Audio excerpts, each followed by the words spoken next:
Patrick Peterson's future is in limbo, as the Pittsburgh Steelers have to decide if they want to keep the All-Pro cornerback or if he needs to find a new home. I want to give it another shot. Welcome in. I'm Jesse McNamara, and welcome to Point of View.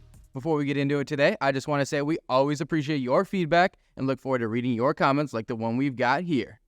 Also, be sure to stay tuned to the end of this episode to see if you can guess today's trivia question down below. To today's topic, has Patrick Peterson played his last game in the Steel City? The man himself definitely thinks it's possible, and I think it's probably a good idea for him to move on, but more on that later.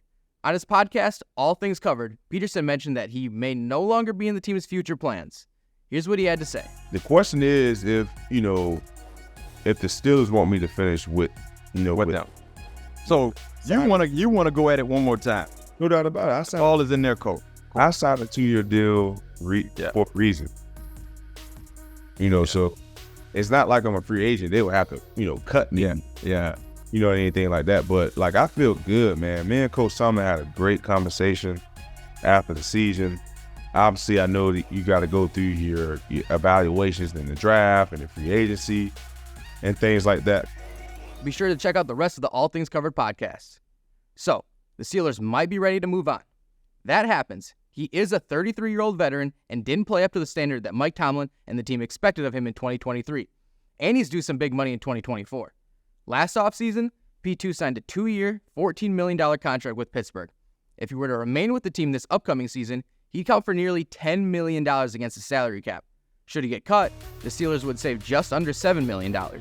And he has a $3 million roster bonus due March 3rd. That's a lot of cash for someone that isn't all that valued where he is now.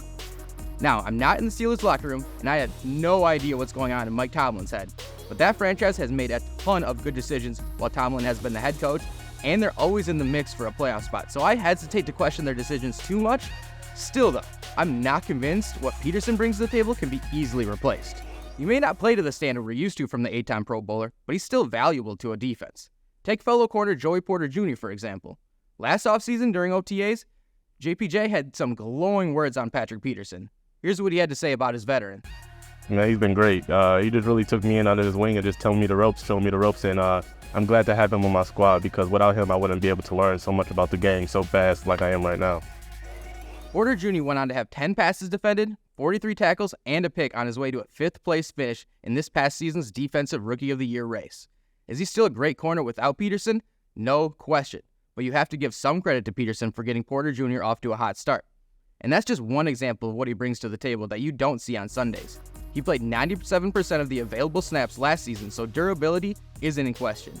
He's even willing to change positions if it means he stays on the field for the Steelers. Here he is back on his podcast. What I was able to do, in year 13, playing different positions, coming in a new environment, I felt my season was a very success. Playing 97% of my snaps. Played everywhere in the secondary. And ain't many guys that's in the league, 13 in the secondary at least, that's playing 97% of their snaps, even young guys. I've shown the ability to be durable. I've shown the ability to not only, lead by an example, but be accountable. Again, go check out the rest of All Things Covered. Now, I get it. The NFL is a business with a salary cap, and money matters a ton. If the Steelers decide to move on from Peterson in the next few weeks, it won't be surprising, although I think it's the wrong move. If he isn't back with the Bumblebees, where should he go? He said he's not ready to retire, so that's out of the question. I think he should make a return back home to Arizona.